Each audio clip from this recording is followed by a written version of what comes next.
Minister for families, children and social development Karina Gould जो है वो बजट 2023 पे ही बात कर रही थी और उन्होंने आज कहा जी कि हमने बहुत सारे ग्रोसरी जो रिबेट्स दी हैं, आपको पता ही है, वन टाइम जो है ये उन्होंने सिंगल जो एलिजिबल पर्सन है उसको 225, फिर सिंगल जो एलिजिबल है उसको 225, सिंगल पर्सन को 234, कपल विद 2 किड्स को 467। तो लोगों ने आज इनको बड़ा खींचा, जर्नलिस्टों, उन्होंने कहा जी ये तो कोई इतनी अफोर्डेबिलिटी का मेजर नहीं है। उन्होंने कहा जी कि ये वन ऑफ द मेजर है, तो आप हर चीज़ पे एतराज़ मत किया करें। इसके अलावा फेडरल गवर्नमेंट ने बेशुमार फ़ायदे लोगों को दिए हैं, जैसे कि for example Canada child benefit जो फंड है वो भी है, तो इस तरह की और भी बहुत सारी चीज़ें हैं। तो बहरहाल आज ये ज़रा थोड़ी सी इनकी गर्मी हुई। बैंक ऑफ कनाडा जी है जो वो लग रहा है हमें कि वेंसडे को भी उन्होंने फिर से की जो लेंडिंग रेट है अपना वो बढ़ाना है, लेकिन अकॉर्डिंग टू बीएमओ के जो चीफ इकोनॉमिस्ट हैं डगलस पोर्टर, उनका ख्याल है चूँकि इकोनॉमी सही से चल रही है, हमें तो नहीं लग रहा लेकिन उनका कहना सही से चल रही है और लोअर देन एक्सपेक्टेड इन्फ्लेशन है, तो लग रहा है कि बैंक ऑफ कनाडा अपना जो की लेंडिंग रेट है वो 4.5% पे ही रखेगा, यानी कि जो वेंसडे जो कभी आएगा उसको ये अपना नहीं बढ़ाएंगे रेट जो है।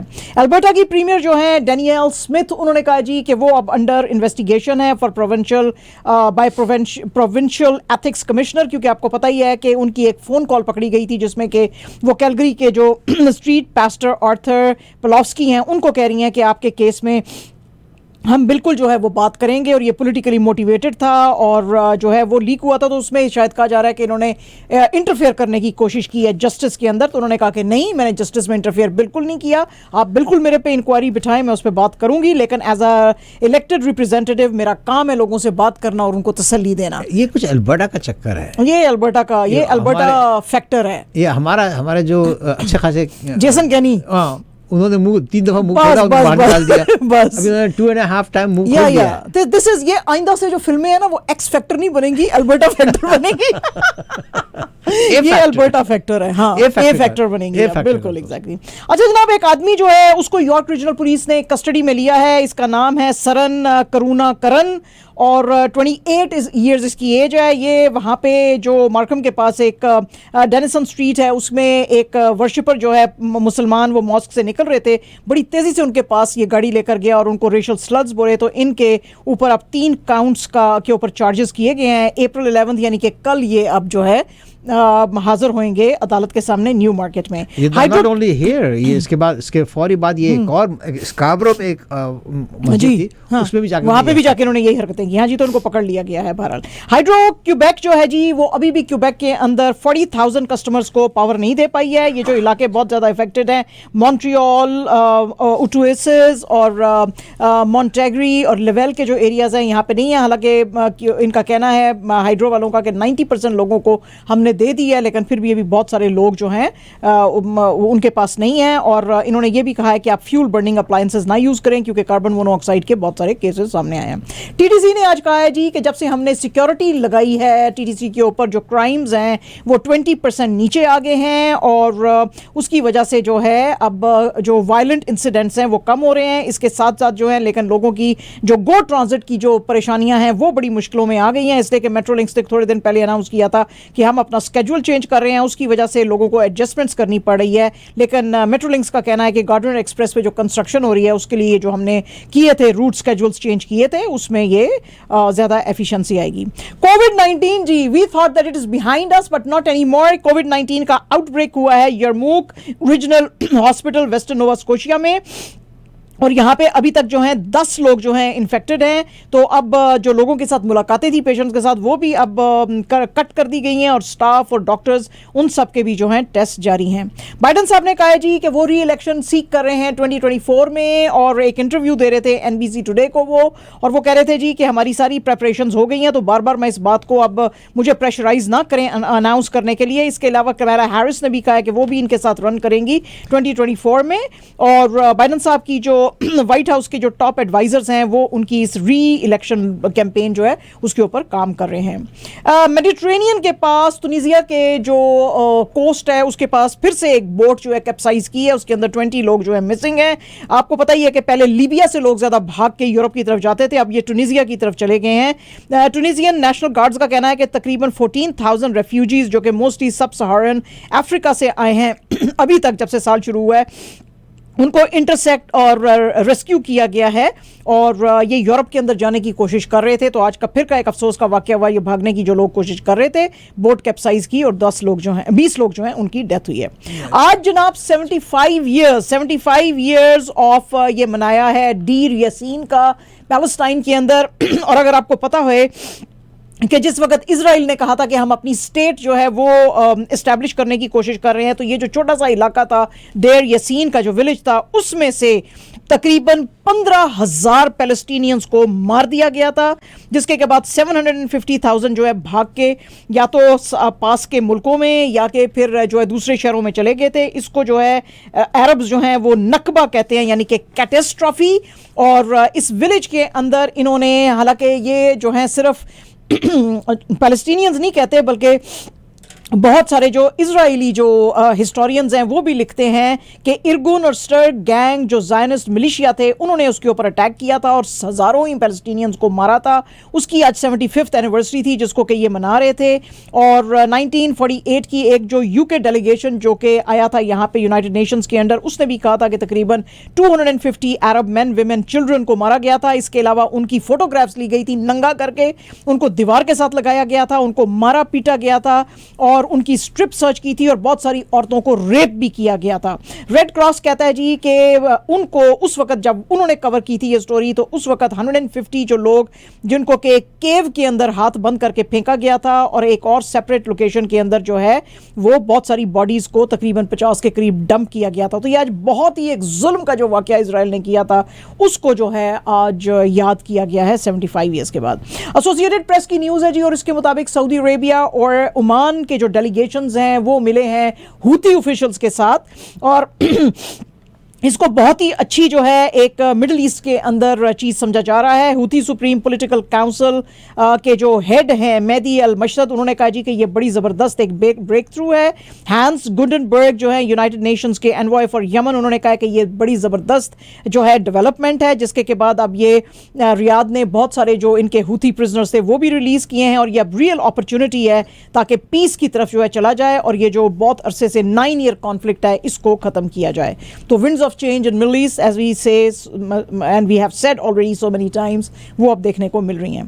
द टाइम्स की जनाब आज एक स्टोरी है और इसके मुताबिक जी इंडिया ने अब कहा है कि वो यूके के साथ बिल्कुल बात नहीं करेगा। उसने अपने जो ट्रेड टॉक्स जो थे वो कट कर दिए हैं क्योंकि उन्होंने कहा है कि 6 सेपरेटिस्ट जो खालिस्तान के थे उन्होंने मार्च 19 को जो इंडियन हाई कमीशन था लंदन में उसकी बिल्डिंग के ऊपर जो है धावा बोला था और उस पे से जो इंडियन फ्लैग था उसको उतार के खालिस्तान का वो जो लगाया था। तो क्योंकि इंग्लैंड ने इसके ऊपर कोई भी करेक्टिव मेजर्स नहीं लिए हैं जो कि उन्होंने बड़ा डिनाउंस किए थे, तो इसलिए ट्रेड टॉक्स जो है हम बिल्कुल ख़त्म कर रहे हैं ब्रिटेन के साथ। इसके अलावा इंडिया ने जो ब्रिटिश डिप्लोमैट थे न्यू दिल्ली में उनको भी बुलाया था और उनके साथ भी बड़ा इस वाक़े के ऊपर प्रोटेस्ट किया था।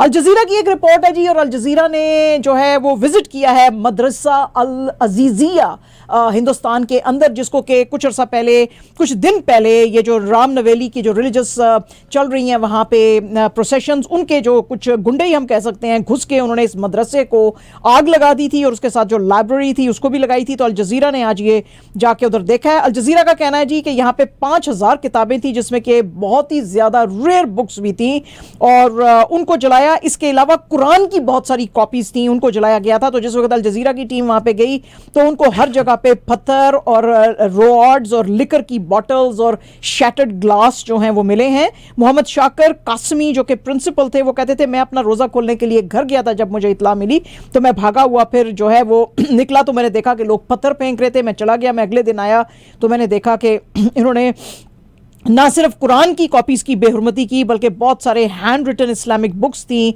100 ईयर्स पुरानी और हदीस की जो चीज़ें थी वो इन लोगों ने यहाँ पे जलाई हैं। और वो जो गेट कीपर था वो कहता है जी कि मैं तो इसलिए भाग गया था क्योंकि इन्होंने मुझे पकड़ के मारा पीटा और जय श्री राम के ये लोग नारे लगा रहे थे और मुझे कहा कि चल यहाँ से निकल नेपाली साले, तो इसलिए मैं अपनी जान बचा के भागा और फिर ये वो अंदर दाखिल हो गए मदरसे की और उन्होंने वो सारी तबाही की। वाइब्रेंट विलेजेस प्रोग्राम जो है किबिथू में अरुणाचल के अंदर जो यूनियन होम मिनिस्टर हैं अमित शाह जी वो कर रहे थे, इसको लॉन्च कर रहे थे। और इस मौके पे उन्होंने कहा जी कि चीन जो है, जिसने कि अभी थोड़े दिन पहले अनाउंस किया था कि जो इलाके उसने इंडिया से लिए हैं उसको वो रीनेम कर रहे हैं, तो वो कहते हैं जी अमित शाह साहब कि हम अपनी एक एक इंच जो है उसको हम डिफेंड करेंगे। पायन कैसे करेंगे, बात करने से तो नहीं होगा, इंडिया चाइना के कब्जे में ऑलरेडी वो। तो वो कहते हैं जी हम एक एक करेंगे और हम बड़े खुशनसीब हैं कि हमारी जो फोर्सेस हैं वो बड़ी चौकन्नी हैं और वो बॉर्डर को मैन करती हैं, जिसकी की वजह से दिल्ली के अंदर हम आराम से सोते रहते हैं। तो हम अपने एक एक बॉर्डर का इंच जो है उसको हम डिफेंड करेंगे। और मैं अरुणाचल प्रदेश के लोगों से बड़ा खुश हूँ। 1962 में भी जब किसी ने हमारे घर में घुसने की कोशिश की थी तो ये सामने खड़े रहे थे और इन्होंने बताया था। ये जाहिर है कि जो चाइना के साथ इनकी 1962 में वॉर हुई थी उसकी ये बात कर रहे थे और वो कह रहे थे कि हम LAC जो कि line of actual control China के साथ है उसको हम डिफेंड करेंगे। पाकिस्तान के अंदर PDM लेड गवर्नमेंट जो है उसने जी आज कहा है कि सुप्रीम कोर्ट ने ये जो प्रैक्टिस एंड प्रोसीजर बिल 2023 जो है इसको हम पास करते हैं, क्योंकि जो सुप्रीम कोर्ट ने कहा है कि KP और पंजाब के अंदर आप इलेक्शंस कराएं उसको हम नहीं मानते हैं। इसके ऊपर बात करते हुए लॉ मिनिस्टर जो है आजम नजीर तारड़ साहब जो है उन्होंने कहा कि नेशनल असेंबली के जो स्पीकर हैं राजा परवेज उनकी उसके अंदर ये जो जॉइंट सिटिंग हो रही थी हाउस की उस पर बात करते हुए उन्होंने कहा जी कि हम ये बिल जो है प्रेसिडेंट एलवी को भेजेंगे और अगर इन्होंने उसके ऊपर यस किया तो ठीक है, वरना फिर हम उसको 10 दिन के बाद यही समझेंगे कि उन्होंने यस किया है। क्योंकि जब ये बिल इन्होंने भेजा है अभी उनके अप्रूवल के लिए तो एलवी साहब ने वापस इसको कर दिया और उन्होंने कहा कि इसके ऊपर अभी कुछ और गौर करने की जरूरत है। तो क्योंकि ये बिल के अंदर कहा गया है कि जो चीफ जस्टिस ऑफ पाकिस्तान है इसके सुओ मोटो जो पावर्स हैं उसको कट किया जाए और अमेंडमेंट्स लेकर आए जाएं, तो उसके ऊपर आज ये बात कर रहे थे। ये जो प्रपोजल थी ये PMLN की जो लॉ मेकर हैं शाजा फातिमा खाजा ये लेकर आई थी। जस्टिस फायज ईसा जो हैं जिनको के बोलते हैं प्यून सुप्रीम कोर्ट जज, प्यून यानी कि PN नहीं प्यून इसके स्पेलिंग है, इसके स्पेलिंग जो होते हैं वो होते हैं PUISNE। प्यून का मतलब होता है जो लेसर जज होता है सुप्रीम कोर्ट का, यानी कि उनका वो दर्जा नहीं है जो कि बाकी जो सुप्रीम कोर्ट के जजेस हैं उनका है। तो ये लेसर जज जो है आज ये नेशनल असेंबली के अंदर इनवाइटेड थे और इन्होंने वहाँ पे नेशनल असेंबली में बात करते हुए कहा कि जी मैं अपना कॉन्स्टिट्यूशन को जो है करूँगा, डिफेंड करूँगा और मैं अपने बिहाफ पे बोल रहा हूँ, मैं किसी के बिहाफ पे नहीं बोल रहा। और जो सुप्रीम कोर्ट ने जो ये डिसीजन लिया है कि पंजाब के अंदर और जो उसके अंदर KP के अंदर किए जाएं, इलेक्शंस किए जाएं, that is actually according to constitution. और उन्होंने वो बुक भी दिखाई और उन्होंने कहा जी कि ये हमारी आइडेंटिटी है और ये पाकिस्तान की आइडेंटिटी है और हमने जो भी कोई फैसले किए हैं इस बुक की रोशनी में किए हैं। इसके अलावा जो आसिफ अली जरदारी साहब हैं PPP से, उन्होंने आज कहा है PM शहबाज शरीफ साहब को कि भाई आप जो हैं एक पॉलिटिकल पार्टीज जो अपोजिशन है उनके साथ आप बात करें और इंक्लूडिंग PTI। इसके ऊपर PTI के जो फवाद चौधरी साहब हैं उन्होंने बड़ी इनकी तारीफ की, लेकिन PMLN और JUIF जो है उसने इसको रिजेक्ट किया। उन्होंने कहा जी जरदारी साहब ने कि ना सिर्फ PM साहब को अपोजिशन से बात करने की ज़रूरत है बल्कि अपोजिशन को भी PM के साथ बात करने की ज़रूरत है, क्योंकि आफ्टर ऑल वो PM है। और उन्होंने कहा जी कि PTI तो हमसे बात करना चाहती है लेकिन उसका जो चीफ है वो चाहता है कि सारे फैसले उसके हक में किए जाएं, तो उसको छोड़ो, PTI को बुलाओ। और इसके अलावा उन्होंने ये क्लेम किया कि PTI जो है अपने हर वर्कर को 30,000 रुपीज़ जो है वो दे रही है और वो कहते हैं जी मेरे पास सोर्सेज हैं जिन्होंने मुझे ये बात कही है। पाकिस्तान गवर्नमेंट जो है जी अब वो टेबल कर रही है दोनों हाउसेज में, यानी कि सेनेट में भी और नेशनल असेंबली में भी बिल, जिसके ऊपर बात करते हुए इसाक डार साहब ने कहा जी कि ये मैं बिल इसलिए लेकर आ रहा हूँ, charge sums for general elections of provincial assemblies of Punjab and KP bill 2023, क्योंकि सुप्रीम कोर्ट ने कहा है कि ये जो 21 बिलियन रुपीस का एक्सपेंडिचर जो इसके ऊपर पोल्स पे आएगा उसको फंड्स को आप रिलीज करें। वैसे तो मैं समझता हूं कि 3-0 की माइनॉरिटी वर्डिक्ट है जो कि एप्लीकेबल नहीं है और वैसे भी मुल्क के अंदर सिक्योरिटी और इकोनॉमिक इश्यूज हैं, तो इसलिए ये रिस्पॉन्सिबिलिटी नहीं है कि हम इस मौके के ऊपर इलेक्शंस लगाएं। लेकिन फिर भी मैं चाहता हूं कि अगर आप इलेक्शंस करना चाहते हैं तो आप ये फंड्स जो है ये रिलीज करें।